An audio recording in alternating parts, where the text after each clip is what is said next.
The alarm screamed through the Galactic Council chamber like a wounded animal. Ambassador Zethkri dropped his datapad and watched the holographic displays fill with numbers that made no sense. Something massive had just appeared at the edge of the Kepler system. Something that shouldn't exist. Impossible, whispered the Valderon diplomat, his blue skin turning pale. No ship readings should be that high. Around the circular chamber, representatives from dozens of alien species stared at the same impossible data. The energy signature was off the charts. Whatever had just materialized near Earth's solar system was bigger than anything in the known. Galaxy Commander Jake Morrison stood on the bridge of the UES Defiance and smiled grimly. 3 years of secret construction in the asteroid fields beyond Mars had led to this moment. The ship stretched 2 full kilometers from front to back, its dark hull bristling with weapons that no alien had ever seen before. "Sir, we're getting a lot of chatter on all frequencies," reported Lieutenant Amy Rodriguez from her communications station. "Every major power in the galaxy is demanding to know what we are." Jake nodded. For over 50 years, Earth had been listening to alien transmissions through captured technology. They knew about the slave raids. They knew about the resource theft. They knew how the galaxy's major powers treated smaller civilizations. Today, that was going to change. "Captain Grant to the bridge," Amy announced over the ship's comm system. Captain Lessa Grant arrived moments later, her uniform crisp and her expression determined. She had been chosen to lead this mission not just for her tactical skills, but for her ability to stay calm under pressure. Today would test both qualities. "Status report, Commander," she said, taking her position in the captain's chair. "All systems green, Captain. The alien fleets are maintaining their distance, but we're detecting at least 40 ships within sensor range. They're scared. And they should be scared," Lisa thought. The Defiance wasn't just another spaceship. It was humanity's declaration that Earth would no longer be ignored or threatened. Every bolt, every circuit, every weapon system had been designed with one purpose in mind: to make the galaxy take notice. "Open a channel to Earth Command," she ordered. The main screen flickered, showing the face of Admiral Grace Foster in her command center deep beneath the Colorado mountains. Behind her, dozens of technicians monitored screens showing ship positions throughout human space. "Defiance, this is Earth Command. You are authorized to proceed with first contact protocols. The entire planet is watching." Lisa felt the weight of those words. 8 billion people on Earth were counting on her crew to announce humanity's arrival on the galactic stage. Not as beggars seeking permission to join, but as equals demanding respect. On the alien monitoring station Omega-7, Dr. Alex Turner frantically searched through ancient databases. The energy readings from the human ship matched something in the old records, something that made his hands shake as he cross-referenced the data. The legend spoke of a race called the War Makers, beings so fierce in battle that entire star systems would surrender rather than fight them. They had vanished from the galaxy long ago, but the stories remained. Stories of ships that could destroy planets and warriors who never retreated. "It can't be," Alex whispered, staring at his screen. "They're supposed to be extinct." Back on the Defiance, Chief Engineer Ben Parker monitored the fusion reactors with professional pride. The aliens used energy shields and plasma weapons. Humans had taken a different path: kinetic weapons, nuclear warheads, and something completely new: guided missiles with quantum targeting systems that could track enemies across light years. "Engineering. To bridge," Ben's voice crackled over the cone. "All weapon systems are online and ready. The aliens won't know what hit them." Jake Morrison walked to the forward viewing port and stared out at the distant alien ships. They hung in space like vultures, waiting to see what the humans would do. For centuries, Earth had been dismissed as a primitive world. The galaxies, Powers had written off humanity as another species to be exploited when convenient. That misconception was about to cost them dearly. "Sir," Amy called out, "we're receiving a transmission. It's on all frequencies. Someone wants to talk." "Put it through," Lisa ordered. The main screen changed to show a reptilian face with golden scales and cold yellow eyes. The alien wore elaborate robes that marked him as someone important. When he spoke, his voice carried the arrogance of someone used to being a maid. "Unknown vessel. This is Supreme Admiral Korath of the Hegemony Fleet. You will identify yourself immediately and submit to inspection. These star systems are under our protection." Lisa stood slowly, her hand resting on the command console. Behind her, every human on the bridge waited for her response. This moment would define Earth's relationship with the galaxy for generations to come. "This is Captain Lisa Grant of the Terran Defense Force vessel Defiance. Earth recognizes no alien authority over human space. We suggest you withdraw to a safe distance." The alien's eyes widened in shock. No one had spoken to the hegemony like that in over 1,000 years. Species that defied them were crushed quickly and completely. "Terran?" Korath's voice carried a note of confusion. "There are no Terrans in our databases." "What sector do you claim?" "The Sol system and all human colonies," Lisa replied calmly. "We claim the right to exist without interference on monitoring stations throughout the galaxy." Intelligence officers worked frantically to understand what they were seeing. The human ship's design made no sense. It was too large, too heavily armed, and built using principles that defied conventional wisdom. Senator Maria Vasquez sat in her office in the underground bunkers of Washington, D.C., watching the first contact proceedings on a secure channel. As head of Earth's Defense Committee, she knew secrets that would terrify most civilians. The Defiance wasn't alone out there. Hidden shipyards throughout the solar system had been building vessels for years. The aliens thought they were dealing with one ship. They had no idea they were facing an entire battle fleet. "Maria to Earth Command," she said into her secure communicator. "Authorization Omega-7. Execute Phase 2. Throughout human space, dozens of ships began powering up their drives. The galaxy was about to learn that Earth had been preparing for this day for a very long time. Back on the Defiance, the tension on the bridge was thick enough to cut. Every alien ship in sensor range was maintaining a careful distance, but their weapons were powered and ready. One wrong move could start a war that would consume star systems. "Captain," Amy reported, "I'm detecting multiple hyperspace signatures." "More alien ships are arriving," Lisa nodded grimly. Word was spreading fast. Soon, every major power in the galaxy would have representatives here. Today would determine whether humanity joined the galactic community as equals or became another conquered species. "All hands, this is the captain," she announced over the ship's comm system. "Today we represent not just ourselves, but every human who has ever lived. We stand for those who cannot stand for themselves. Remember that, and remember why we're here." Jake Morrison checked his sidearm and smiled coldly. The aliens wanted to know what humans were capable of. They were about to find out why Earth's children had never been successfully conquered by anyone. The galaxy had dismissed humanity as primitive and weak. That mistake would reshape the balance of power among the stars forever. The war makers had returned, and the universe would never be the same. Dr. Alex Turner's hands shook as he scrolled through the ancient database files.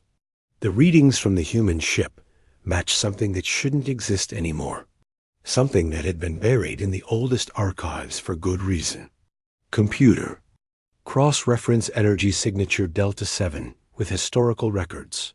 Authorization Turner Alpha 9, he said to his workstation aboard the Valderon research station, the screen filled with text written in the old galactic language. Stories that most scholars considered myths. Tales of a warrior race that had vanished from the galaxy over 10,000 years ago. Beings who fought with such savage intensity that entire civilizations would surrender rather than face them in battle. The War Makers, Alex whispered, reading the ancient name. But they're supposed to be extinct. According to the legends, the War Makers had possessed technology beyond anything the galaxy had ever seen. Their ships could move faster than physics should allow. Their weapons could crack planets in half. Most terrifying of all, they never retreated. They would fight until every last one of them was dead, or their enemies were completely destroyed. Senator Maria Vasquez walked through the underground tunnels beneath Washington, D.C., her footsteps echoing in the reinforced corridors. The bunker complex stretched for miles in every direction, housing the real government of Earth.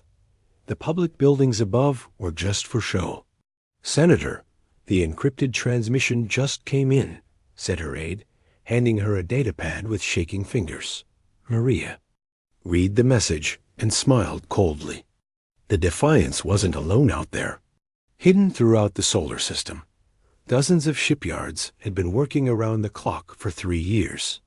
Asteroid mining facilities that the aliens thought were simple resource operations were actually weapons. Factories, space stations that appeared to be research outposts, were military command centers. The galaxy thought they were dealing with one ship. They had no idea they were facing the largest military fleet ever assembled by a single species. Send the authorization codes, Maria ordered. It's time to show them what Earth is really capable of. On the bridge of the hegemony flagship Eternal, Dominion, Supreme Admiral Koreth studied the tactical displays with growing unease.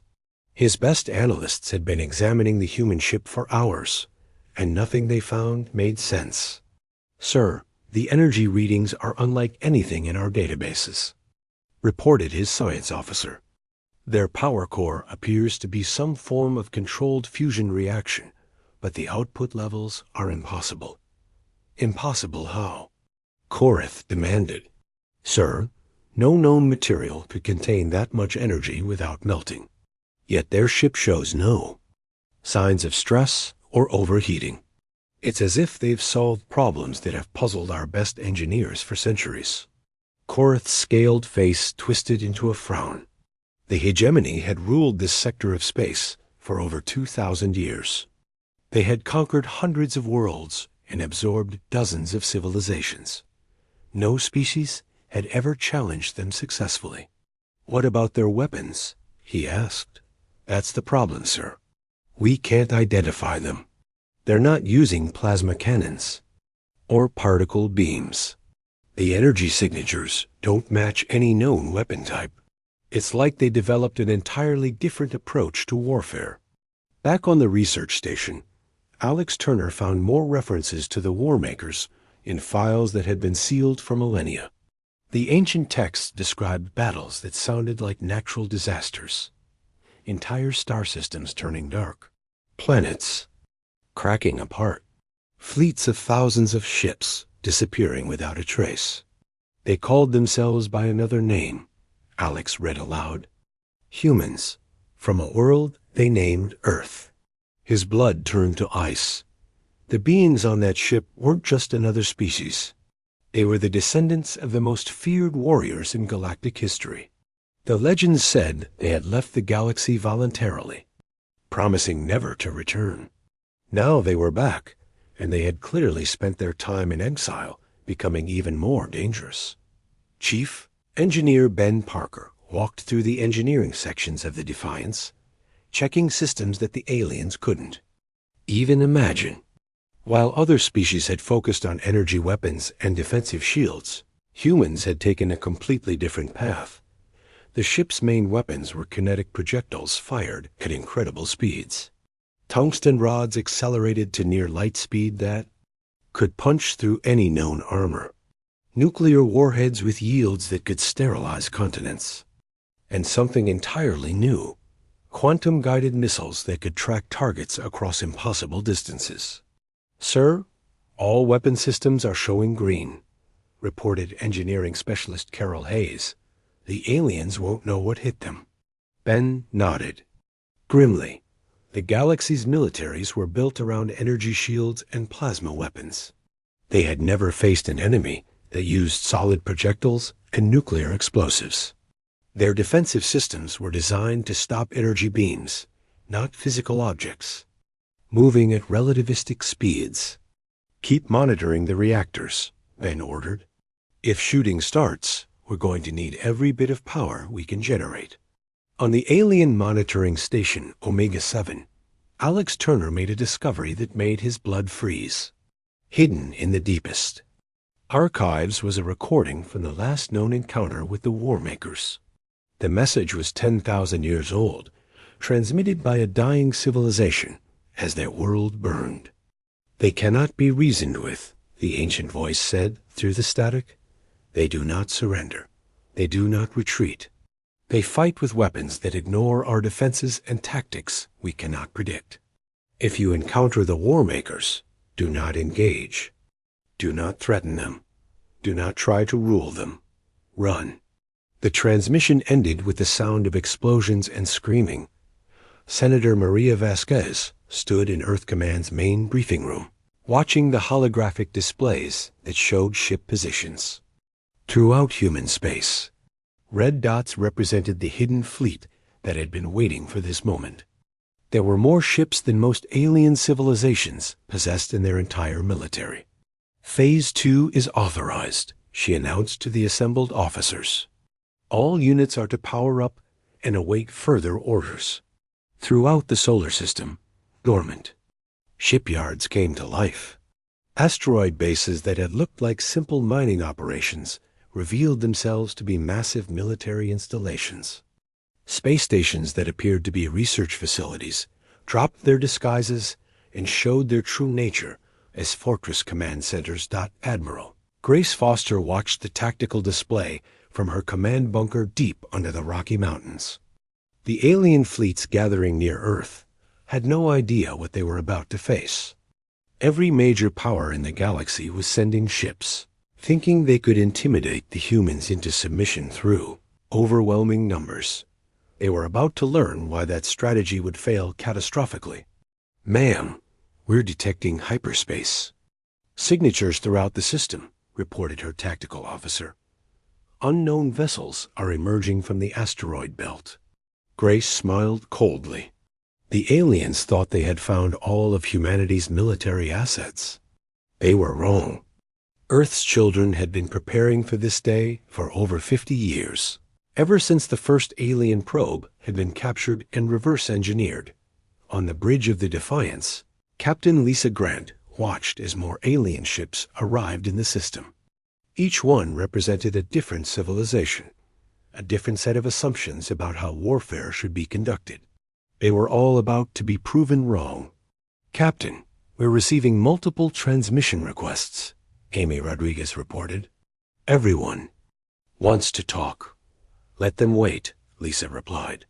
The longer they have to think about what they're seeing, the more nervous they'll get.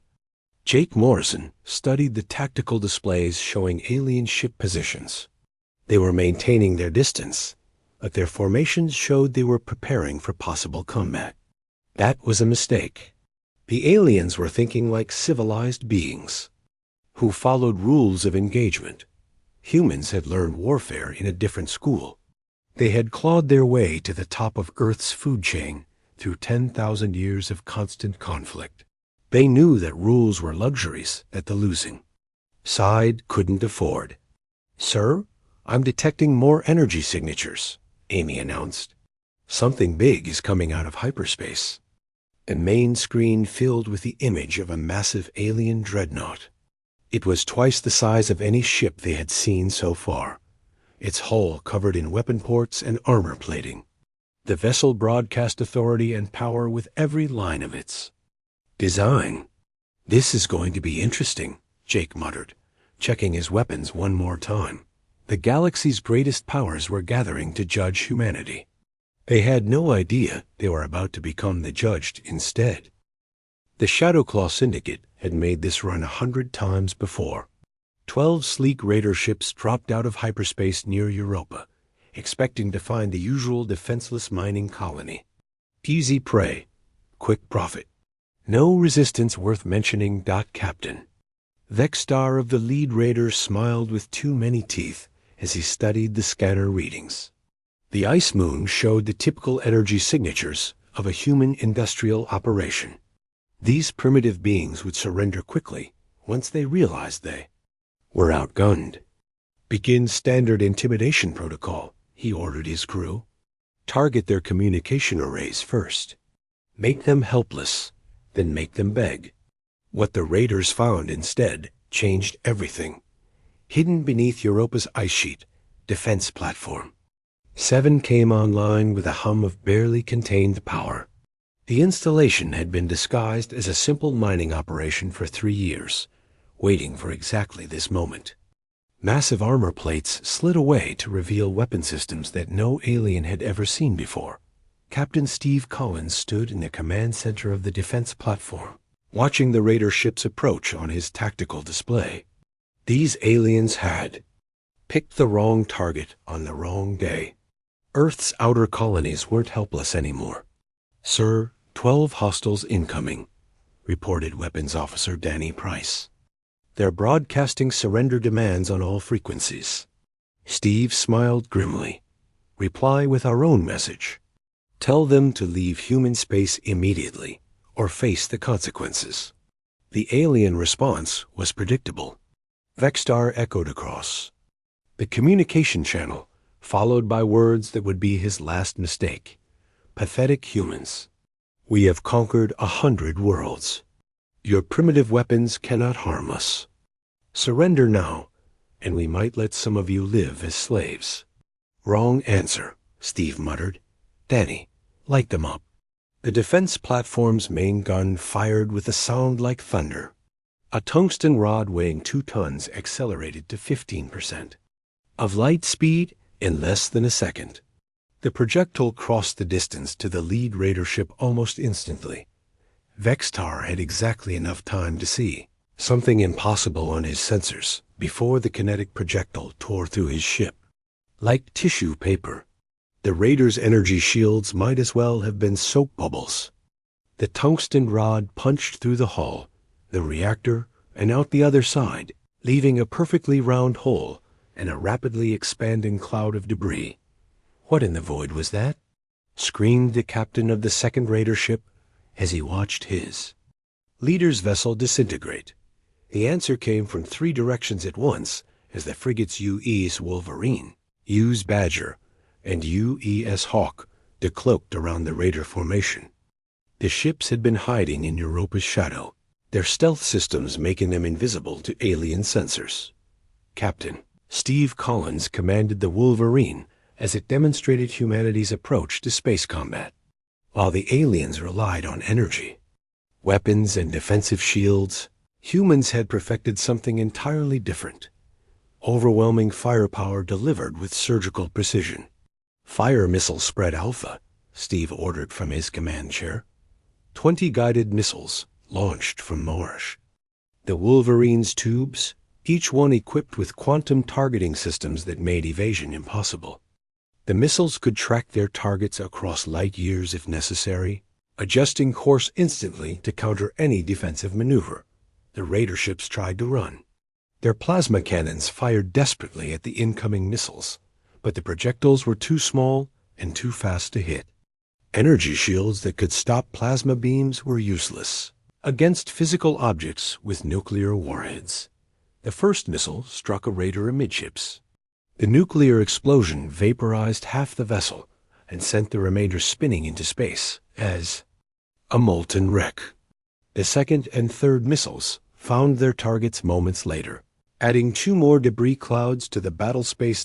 Admiral Grace Foster watched the engagement from Earth Command, knowing that every intelligence service in the US galaxy was analyzing the footage.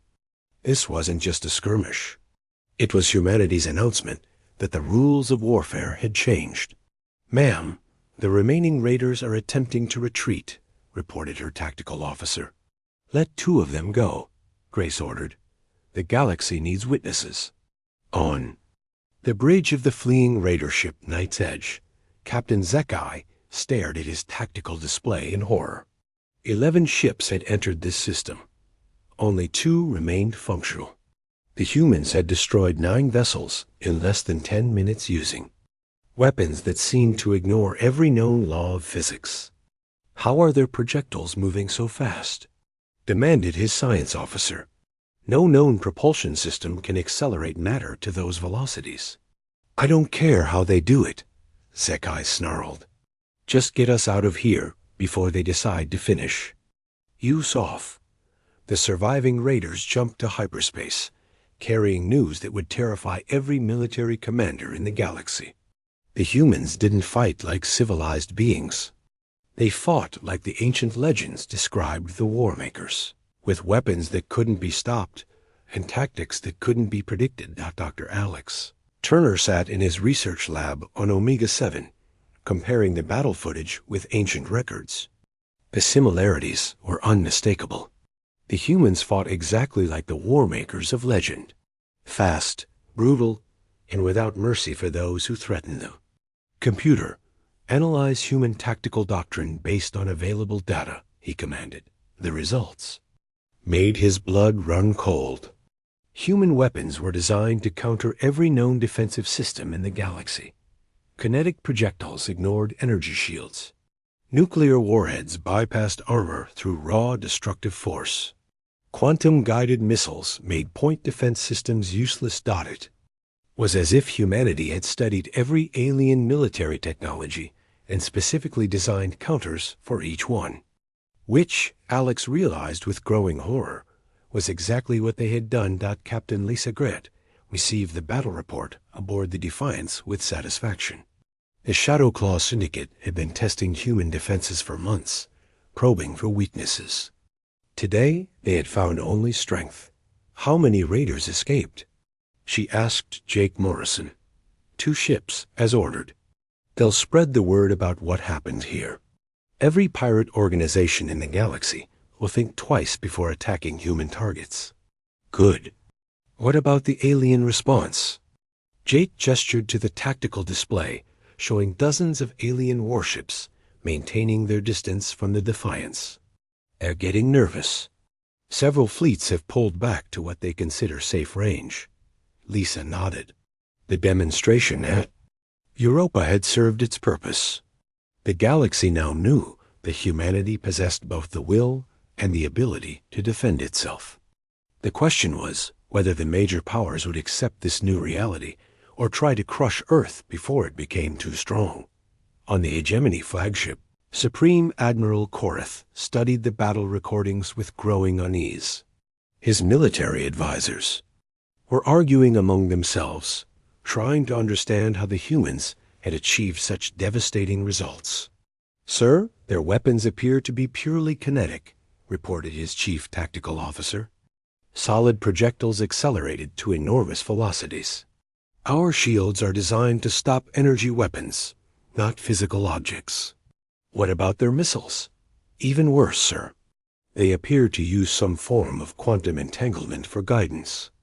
Once locked onto a target, they cannot be evaded or deceived by electronic countermeasures." Korath's claws clicked against his command console as he considered the implications. The Hegemony's military doctrine was built around energy shields and plasma weapons. If the humans could bypass those defenses entirely, it would require a complete rethinking of galactic warfare. "Sir, incoming transmission from the Valderon Empire," announced his communications officer. "Ambassador Zithkri requests an emergency session of the Galactic Council." "Granted," Korath replied. "We need to discuss this threat before it grows beyond our ability to contain it." Senator Maria Vasquez walked through the underground tunnels of Earth Command, reviewing reports from observation posts throughout human space. The alien reaction to the Europa battle was exactly what her analysts had predicted. Fear, confusion, and desperate attempts to understand technology they had never encountered. "Senator, "We're detecting massive fleet movements," reported her aide. "Every major power is mobilizing their forces." "Let them come," Maria replied coldly. "They still think they're dealing with one primitive world. They have no idea what's waiting for them." Hidden throughout the solar system, Earth's true military might remained concealed. The Defiance was impressive, but it was only the tip of the spear. Behind it lay the largest battle fleet ever assembled, equipped with weapons that would make the Europa engagement look like a minor skirmish. The galaxy's powers were about to learn why humanity had never been successfully conquered by anyone. They had mistaken mercy for weakness, patience for fear. That mistake would reshape the balance of power among the stars forever. The war makers had returned, and they remembered how to wage war. Fleet Admiral Helen Cruz stood before the largest gathering of human military commanders in history. The briefing room aboard the battleship U.S. Constitution stretched for nearly 100 meters, filled with captains and admirals from 47 vessels that represented the pinnacle of human engineering and military thinking. "Ladies and gentlemen," Helen began, her voice carrying the weight of command, "the Galactic Council has issued their ultimatum. They demand that Earth submit to their authority and disarm what they call our illegal weapons. They've given us 72 hours to comply." A murmur of dark laughter rippled through the assembled officers. Captain Paul Rodriguez of the destroyer U.S. Falcon spoke for many when he said, "Do they seriously think we'll just roll over and surrender after 50 years of preparation?" "That's exactly what they think," Helen replied. "Every species they've encountered has eventually submitted to their demands. They believe we'll follow the same pattern." She activated the holographic display at the center of the room. It showed the current positions of both human and alien fleets throughout the solar system. The numbers were staggering. Over 300 alien warships had gathered, representing every major civilization in the galaxy. "They've brought everything they have," Helen continued. "Hegemony dreadnoughts, Valderon battlecruisers, Trade Federation carriers, and dozens of smaller vessels from minor powers. They think overwhelming numbers will force us to surrender without a fight." Captain Nina Bell of the stealth ship U.S. Shadow leaned forward in her chair. "What they don't know is that we've been watching them for decades. We know their tactics, their weaknesses, and their command structures. They know nothing about us." Helen nodded grimly. "Dr. Kevin Walsh has prepared detailed psychological profiles of every alien species we're likely to face. Kevin, would you brief the group?" Dr. Walsh stood and activated his own display, showing anatomical diagrams and behavioral analysis charts. "Most galactic civilizations have grown soft through technological dependence. They've forgotten the brutal lessons of natural selection that forged humanity on Earth. Their soldiers are used to fighting enemies with similar technology and tactics." He highlighted several alien species on the display. "The hegemony relies on overwhelming firepower, but lacks flexibility. The Valdarians are excellent strategists, but hesitate to take casualties. The Trade Federation fights for profit, not survival. None of them understand total warfare." Captain Steve Collins, recently promoted after the Europa victory, raised his hand. "What about their numbers advantage? 300 ships against our 47 doesn't sound promising." Helen smiled coldly. "Steve, you're thinking like they are. Show them the real deployment, Commander Martinez." The tactical display changed to show the true scope of human military preparation. Red dots appeared throughout the solar system, marking hidden installations, concealed weapon platforms, and disguised military vessels. The asteroid belt was revealed to be a fortress network. The outer planets hosted massive defense stations. Even seemingly empty space contained cloaked mines and automated defense systems. "Holy hell," whispered Captain Danny Wright of the cruiser. "U.S. Thunderbolt. How long have we been building all this? Since the first alien probe was captured in 1975, Helen replied. Every president, every Congress, every military leader for 5 decades has been preparing for this day. The public facilities they can see are just the tip of the iceberg. The room fell silent as the officers absorbed the scope of Earth's preparations. What had appeared to be a desperate last stand was actually the culmination of the largest military project in human history. Admiral Grace Foster's image appeared on the main communication screen from Earth Command. Behind her, the command center buzzed with activity as hundreds of technicians monitored every aspect of the developing situation. Fleet Admiral Cruz, we've just received another transmission from the Galactic Council. They're demanding immediate talks aboard their flagship. They want to dictate terms for our surrender. Helen's expression hardened. What's our response? Tell them we'll attend their meeting, Grace replied. But we're bringing the entire fleet. If they want to talk, they can do it while staring down the barrels of our guns. The alien response to humanity's counterproposal was predictable outrage. On the bridge of the hegemony flagship Eternal Dominion, Supreme Admiral Korath read the human message with growing fury. They dare to make demands of us? He snarled at his assembled staff. No species has ever shown such arrogance. We should destroy them now and be done with it.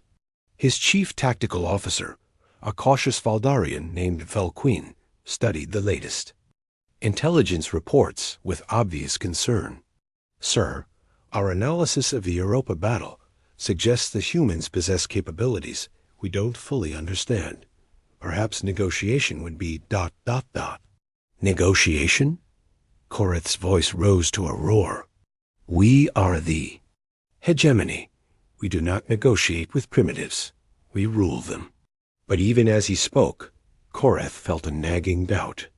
The human ship that had appeared at the edge of their space radiated power that made his own dreadnought seem inadequate. The weapons they had demonstrated at Europa bypassed every known defensive system.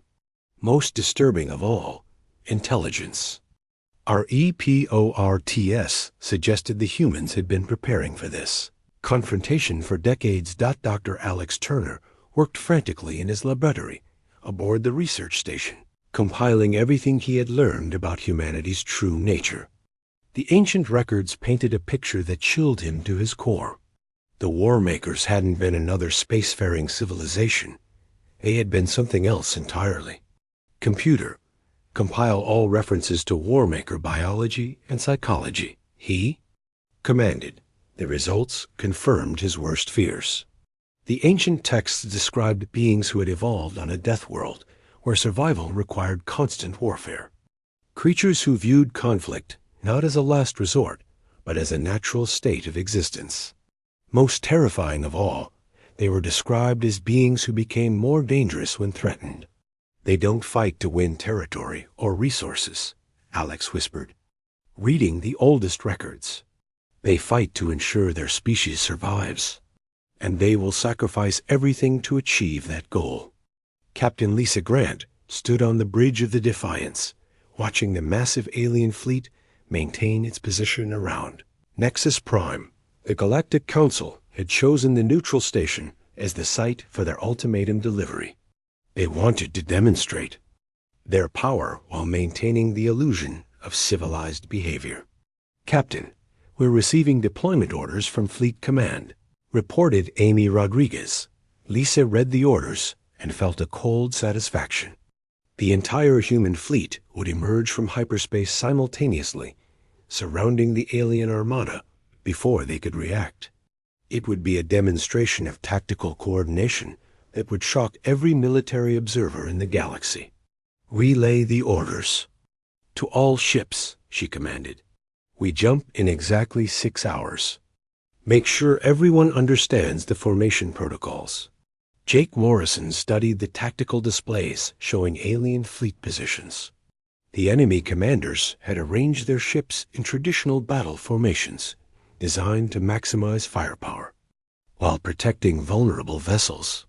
It was textbook military doctrine that had worked for thousands of years. Against human tactics, it would be suicide. Jake, what's your assessment? Lisa asked. They're fighting the last war, Captain. Their formations assume enemies will behave according to established protocols. They're not prepared for what we're going to do to them. Senator Maria Vasquez stood in the deepest levels of Earth Command, surrounded by screens showing the positions of every human asset in space. In 6 hours, the galaxy would see the true scope of Earth's military preparation. The aliens expected to intimidate a single primitive world. Instead, they would face the most advanced and ruthless military force in galactic history. Senator, final authorization for Operation Revelation? Asked her aide. Maria stared at the displays for a long moment, thinking about the billions of humans counting on this moment. For too long, Earth had been dismissed as irrelevant. Today, that would change forever. Authorization confirmed, she said quietly.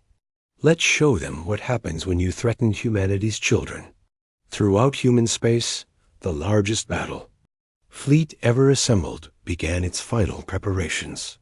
In 6 hours, the galaxy's balance of power would shift forever. The aliens had demanded Earth's surrender. Instead, they were about to witness the return of the war makers. The space around Nexus Prime filled with alien warships like a metallic constellation of death. 312 vessels representing every major civilization in the galaxy had gathered to witness humanity's submission. Hegemony dreadnoughts bristled with plasma cannons. Valdarian battle cruisers powered their energy shields to maximum strength. Trade Federation carriers launched fighter squadrons that darkened the stars. Supreme Admiral Korath stood on the bridge of his flagship, watching the display with satisfaction. No species had ever seen such overwhelming force gathered in one place. The primitive humans would have no choice but to surrender when faced with the combined might of galactic civilization. Sir, we're detecting hyperspace signatures, reported his tactical officer. Multiple contacts emerging from jump space. The first ship to appear was the U's Defiance, its dark hull reflecting the light of Nexus Prime's star like polished obsidian. The massive battleship emerged from hyperspace with engines glowing like captured stars.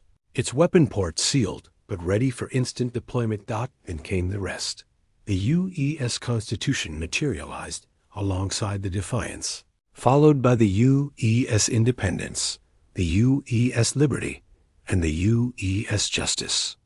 Heavy cruisers appeared in perfect formation: Thunderbolt, Falcon, Hurricane, and Lightning. Destroyers emerged from the void: Wolverine, Badger, Hawk, and Wolf. Each ship was larger and more heavily armed than anything the aliens had expected. But it was the coordination that sent chills through every alien commander watching. 47 vessels emerged from hyperspace simultaneously, taking positions that surrounded the alien fleet before they could react. The formation was so precise, it looked like a choreographed dance of war machines. Captain Lisa Grant stood on the bridge of the Defiance, watching alien ships scramble to adjust their positions. They had expected to face 1 or 2 human vessels.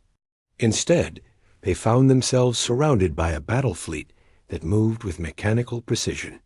Open A. Channel to all frequencies, she ordered Amy Rodriguez. Channel open, Captain.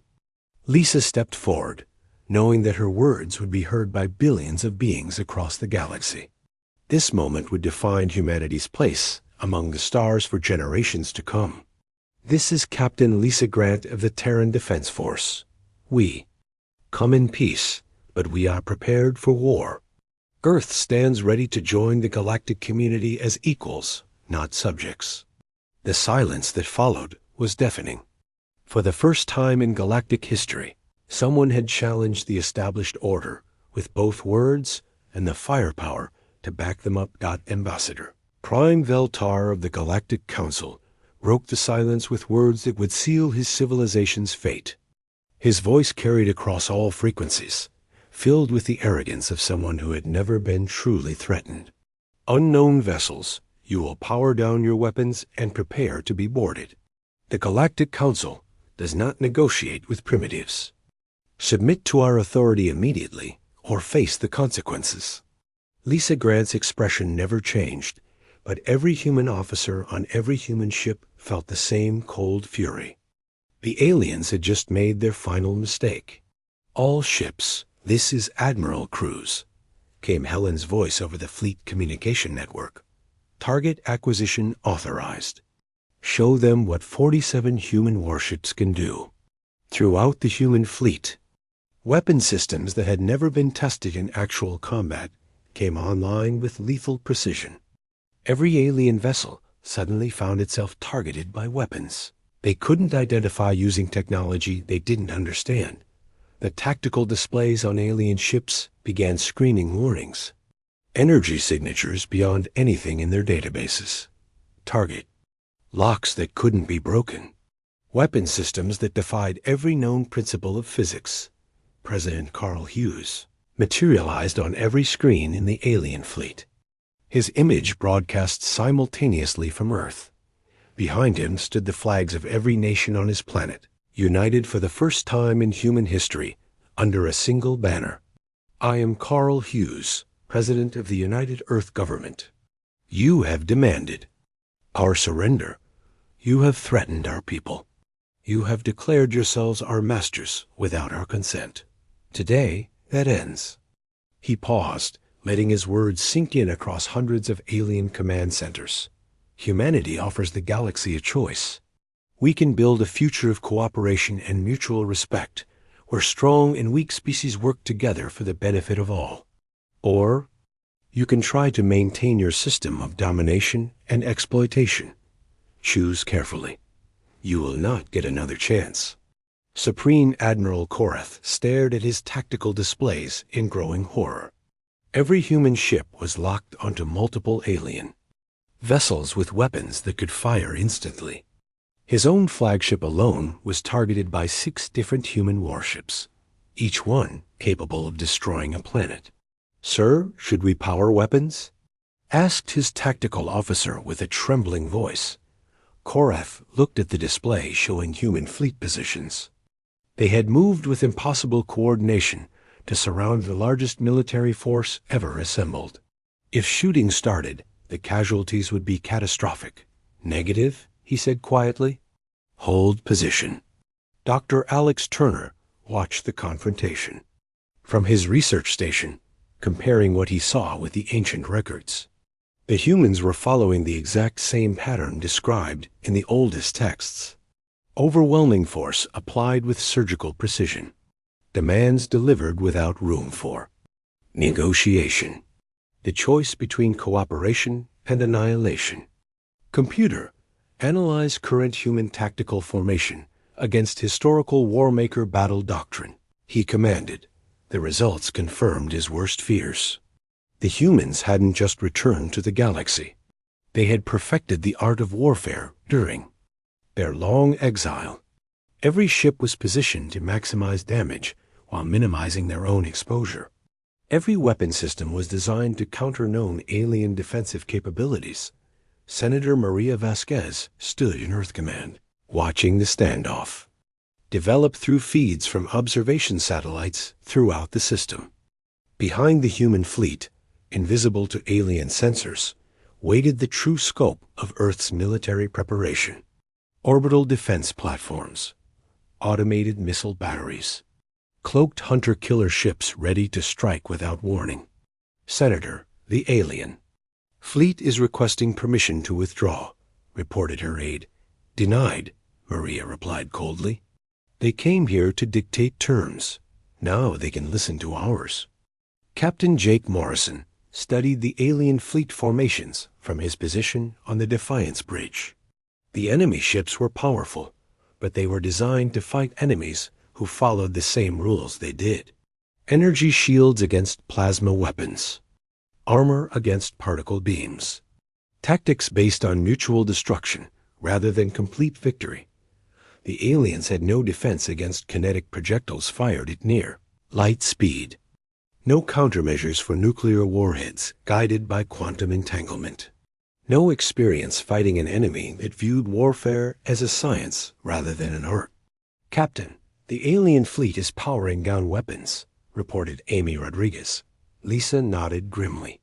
The demonstration had achieved its purpose. The galaxy's major powers now understood that humanity possessed both the capability and the will to enforce its demands. Fleet Admiral Helen Cruz opened a secure channel to the alien command ships. Her image appeared on screens throughout the enemy fleet, showing a woman who had spent her entire career preparing for this moment. "To the commanders of the assembled fleets," she began, her voice carrying absolute authority. "You came here expecting to intimidate Earth into submission. Instead, you have learned that humanity will not be ruled by others. We offer you one chance to avoid a war that will consume the galaxy." She gestured to displays showing human ship positions. "Our terms are simple. The practice of enslaving weaker species ends today. Resource extraction from inhabited worlds without consent is forbidden. The era of strong civilizations dominating weak ones is over. Accept these terms and join us in building a better galaxy. Refuse and face the consequences." The alien fleet commanders looked at their tactical displays and understood the reality of their situation. They were surrounded by vessels they couldn't match, using weapons they couldn't counter, commanded by beings who had spent millennia perfecting the art of war. One by one, alien warships began broadcasting surrender signals. The galaxy watched in stunned silence as the greatest military force ever assembled submitted to the demands of a species they had dismissed as primitive only hours before. The balance of power among the stars had shifted forever. Humanity had announced its arrival not as supplicants seeking membership, but as the force that would reshape galactic civilization itself. The silence that followed wasn't fear of human weapons. It was the profound quiet that comes when an entire galaxy realizes the universe has fundamentally changed around them. The war makers had returned, and nothing would ever be the same.